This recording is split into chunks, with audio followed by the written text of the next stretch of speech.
Hello students, आज हम आपकी क्लास 10th का चैप्टर 5 अर्थमेटिक प्रोग्रेशन समांतर श्रेणी की एक्सरसाइज 5.1 कर रहे हैं। वीडियो लंबा ना हो जाए इसलिए हम इसके केवल आज क्वेश्चन फर्स्ट और सेकंड ही करेंगे। तो आइए मिलकर पढ़ते हैं। Let's study exercise 5.1 of arithmetic progression.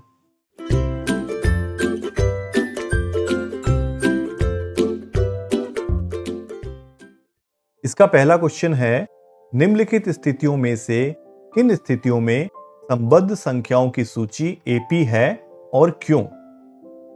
इसमें भी फर्स्ट क्वेश्चन दे रखा है, प्रत्येक किलोमीटर के बाद टैक्सी का किराया, जबकि प्रथम किलोमीटर के लिए किराया 15 रुपए है और प्रत्येक अतिरिक्त किलोमीटर के लिए किराया 8 रुपए है। तो इसका यह मतलब है कि अगर 1 किलोमीटर तक चलते हैं तो पहले हमें 15 रुपए देने होंगे और उसके बाद में जितने किलोमीटर एक्स्ट्रा चलेंगे 8 रुपए के हिसाब से हर किलोमीटर का एक्स्ट्रा रुपया देना होगा। तो इससे हम एक श्रेणी बना सकते हैं। तो लिखेंगे 1 किलोमीटर का टैक्सी का किराया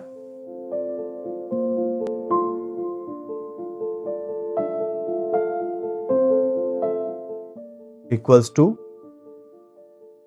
15 रुपीज, और अगर 2 किलोमीटर कोई चलता है तो 2 किलोमीटर का टैक्सी का किराया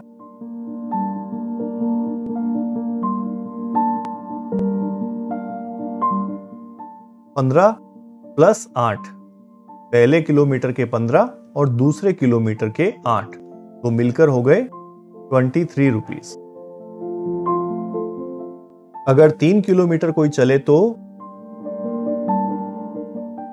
उस कंडीशन में टैक्सी का किराया क्या आएगा?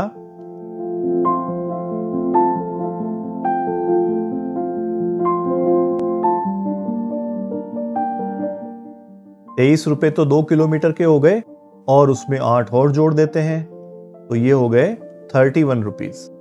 इसी तरीके से 4, 5, 6 जितने किलोमीटर भी चलते हैं ये चलता जाएगा, तो एक श्रेणी बन सकती है या एक सीरीज बन सकती है। हम लिखते हैं श्रेणी इक्वल्स टू 15, 23, 31 ... इस तरीके से आगे अनंत काल तक चली जा सकती है। अब ये श्रेणी समांतर श्रेणी है या नहीं ये पहचानना है हमें। इसके लिए हम देखते हैं कि क्या इसका सारवंतर बराबर है। अगर हम इसे A1, A2 और A3 इस तरीके से लिखते जाएं तो हम D1 पहला सारवंतर निकाल सकते हैं A2 माइनस A1 से, तो 23 माइनस 15 ये आ गया हमारे पास में 8।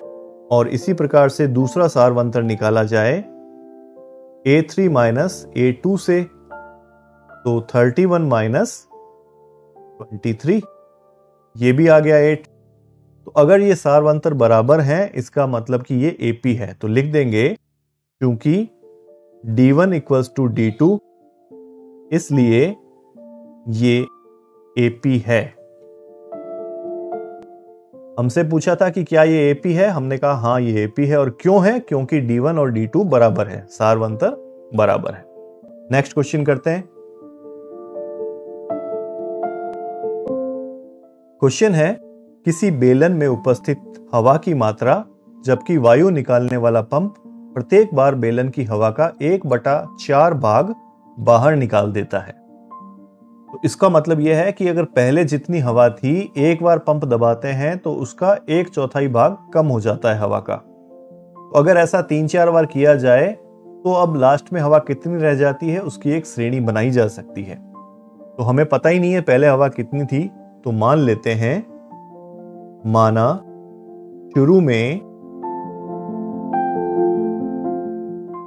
बेलन में हवा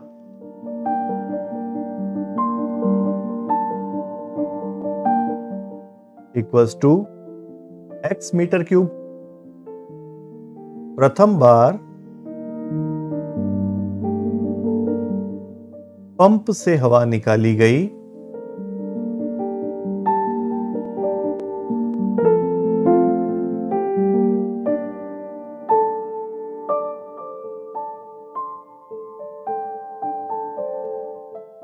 पहले जितनी हवा थी उसका 1/4 निकाला गया, तो पहले हवा थी x, तो 1/4 इंटू x, ये आ गया x/4।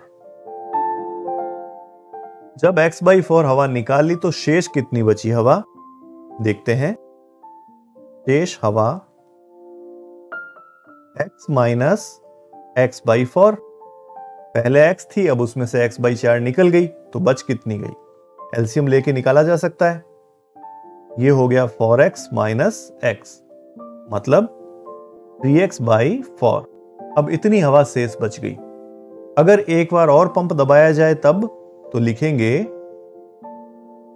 द्वितीय बार पंप से हवा निकाली गई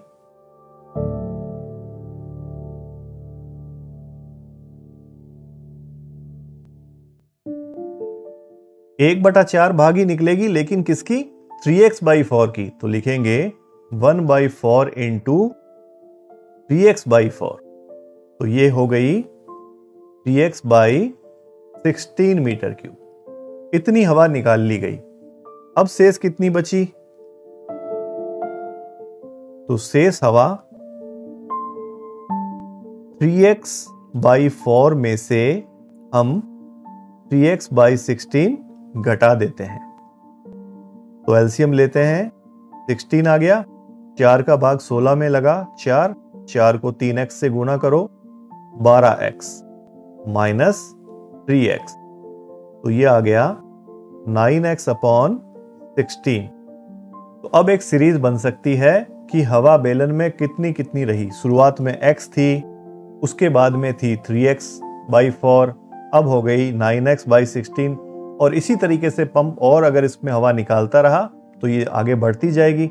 हम ये 3 वैल्यूज ले लेते हैं, तो लिखेंगे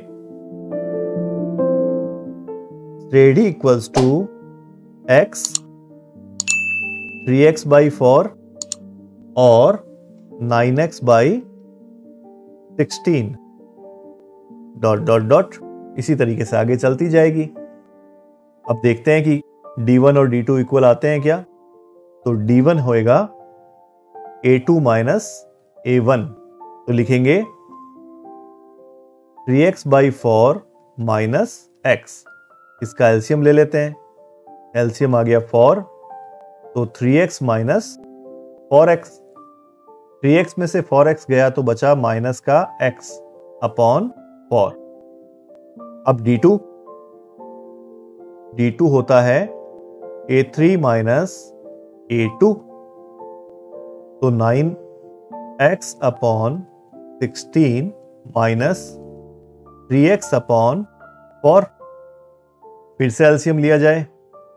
16 आ गया, तो यहां आया 9x और इधर आ गया 12x, तो अब कितना बचा, माइनस का 3x/16, तो माइनस का x/4 माइनस के 3x/16 के इक्वल तो नहीं है, तो लिख देंगे क्योंकि D1 नॉट इक्वल्स टू, ये हैश का निशान नॉट इक्वल्स टू के लिए है, तो D1 not equals to D2, इसलिए ये AP नहीं है,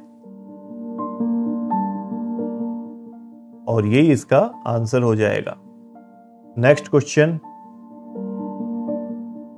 इस क्वेश्चन में प्रत्येक मीटर की खुदाई के बाद एक कुआं खोदने में आई लागत, जबकि प्रथम मीटर खुदाई की लागत 150 रुपए है और बाद में प्रत्येक मीटर की खुदाई की लागत 50 रुपए है। ये बढ़ती जा रही है, तो हमें बताना है कि क्या ये एपी है कि नहीं। तो इसको ऐसे सॉल्व करेंगे, लिखते हैं 1 मीटर खुदाई की लागत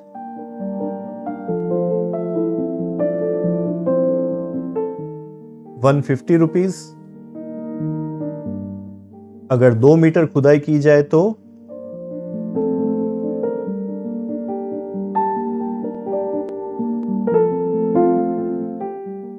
खुदाई की लागत आएगी 150 प्लस 50,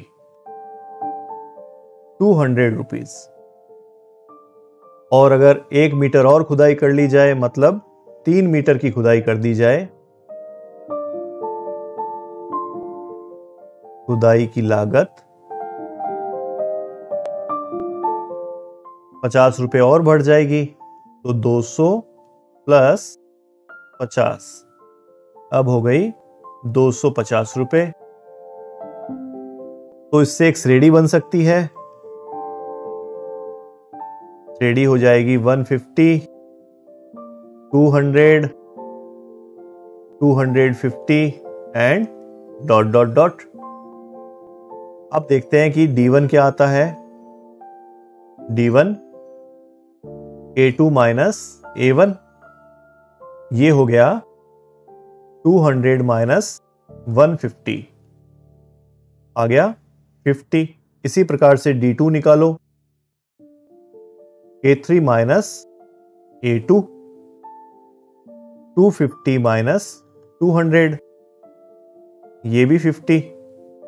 तो हमने देखा कि D1 इक्वल्स टू D2, इसलिए ये AP है आंसर। अब नेक्स्ट क्वेश्चन। क्वेश्चन है, खाते में प्रत्येक वर्ष का मिश्र धन जबकि 10,000 रुपए की राशि 8% वार्षिक की दर से चक्रवर्ती ब्याज पर जमा की जाती है। तो हमें यहाँ पे ये 10,000 दे रखा है मूलधन या प्रिंसिपल, और 8% रेट ऑफ इंटरेस्ट, और ये मिश्र धन जो है वो A है। हमें ये बताना है कि अगर हर साल जमा करवाई जाए तो एक सीरीज बन जाती है, वो सीरीज समांतर श्रेणी है कि नहीं। तो हम ऐसा लिखेंगे, P इक्वल्स टू 10,000 रुपीज और R इक्वल्स टू 8% वार्षिक ब्याज की दर है, और जो टाइम है वो 1 साल, 2 साल, 3 साल ऐसे हो सकता है। तो लिख देंगे 1 वर्ष और 2 वर्ष। हम 2 वर्ष के लिए निकाल लेते हैं। अब लिखते हैं, प्रथम वर्ष का मिश्र धन A।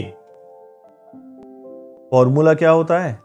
P into 1 plus R upon 100 की पावर T, यही होता है। अब इसमें वैल्यू रख दो, 10,000 इंटू 1 प्लस 8 अपॉन 100 की पावर, पहले साल के लिए T हो जाएगा 1। अब इसको सॉल्व करते हैं। इसका एलसीएम ले लो, तो ये हो गया 100, तो यहां आ गया 100 प्लस 8, पावर 1 है तो कोई फर्क ही नहीं है। तो 10,000 इंटू 108 अपॉन 100, इस 2 जीरो से ये 2 जीरो काटे जा सकते हैं और इनकी आपस में हम गुणा कर लेंगे। तो 10800 रुपए।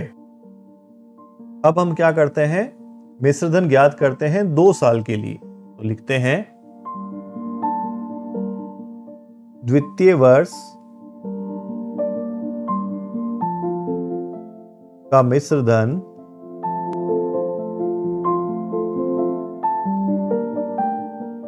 A इक्वल्स टू, अब फॉर्मूला फिर से लगा देते हैं, 10,000 इंटू 1 प्लस 8 अपॉन 100 की पावर इस बार हो जाएगी 2।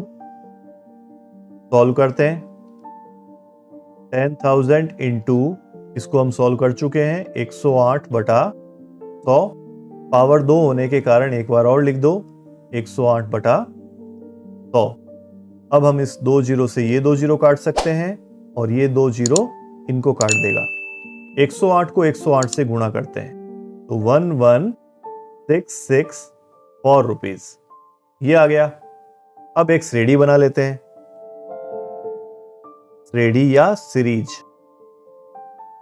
पहली वैल्यू 10,000 दूसरी वैल्यू 10,800 और तीसरी 11,664। इसी प्रकार से ये सीरीज बढ़ती जाएगी। अब D1 ज्ञात करते हैं। D1 equals to A2 minus A1। 10,800 minus 10,000 कितना बचा? 800। और D2 A3 minus A2 11,664 minus 10,800 तो कितना हो गया? 864। तो हमने देखा कि D1 is not equals to D2, इसलिए ये AP नहीं है।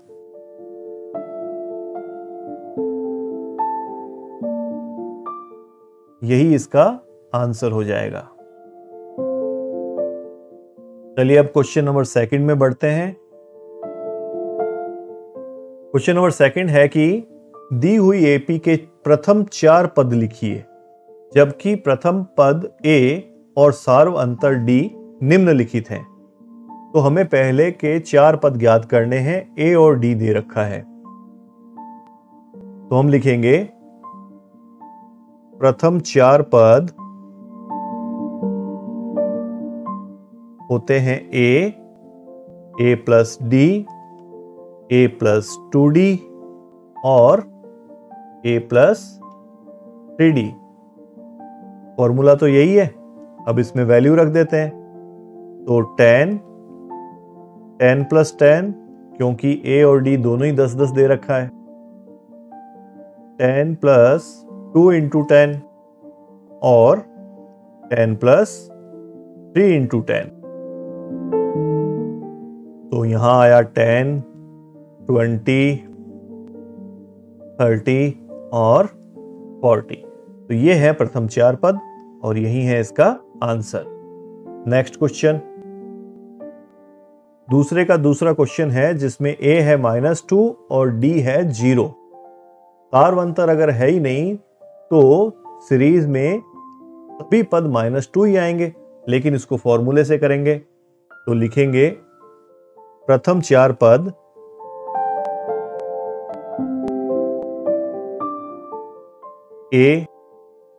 A plus D, A plus 2D और A plus 3D। -2 plus 0, -2 plus 2 into 0 और -2 प्लस 3 इंटू 0। इधर से आया -2, इधर से भी -2। 0 इंटू 2 0 ही होता है, तो -2 ही आएगा और इस तरफ से भी -2। यही है आंसर। नेक्स्ट क्वेश्चन,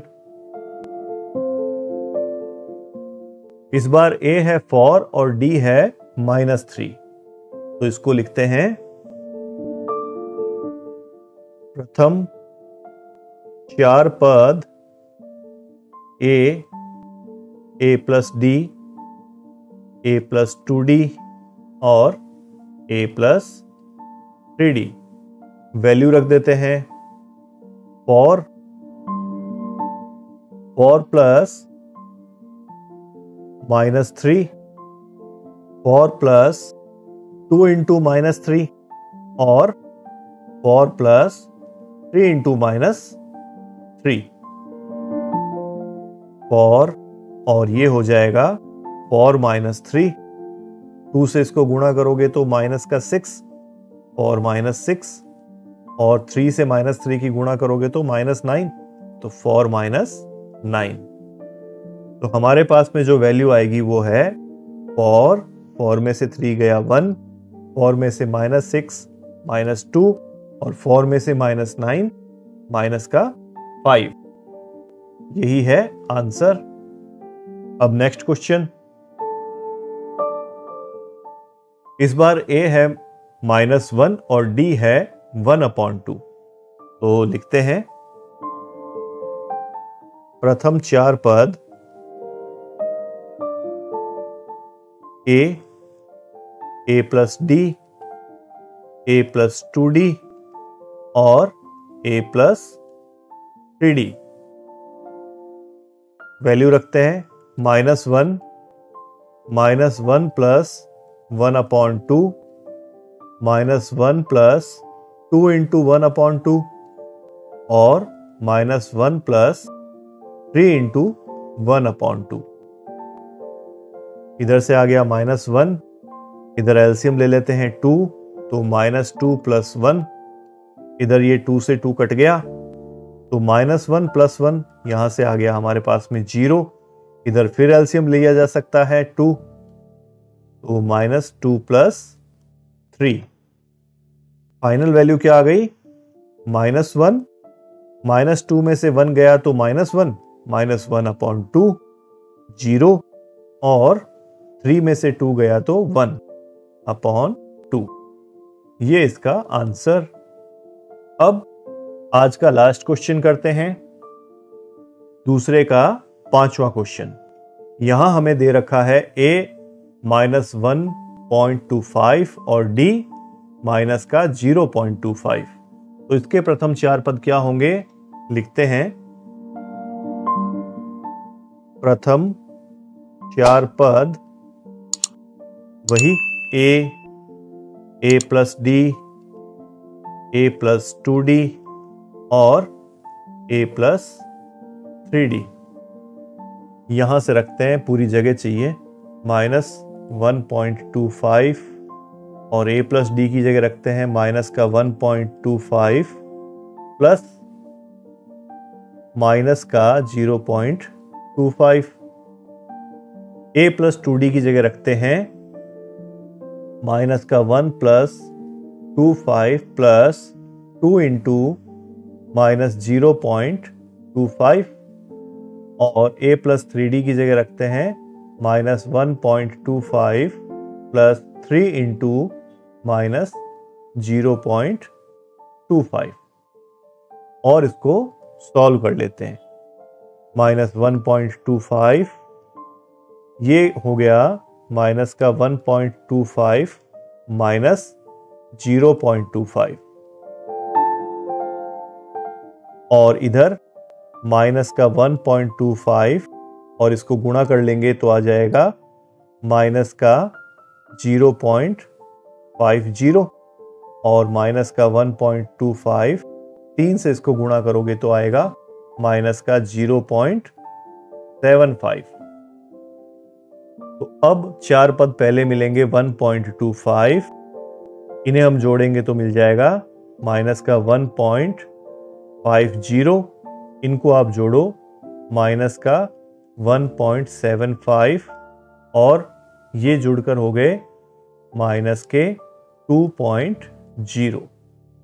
यही है इसका आंसर। बचे हुए क्वेश्चन हम अगले वीडियो में करेंगे। तो अभी हम एक कोट के साथ आपको छोड़े जाते हैं।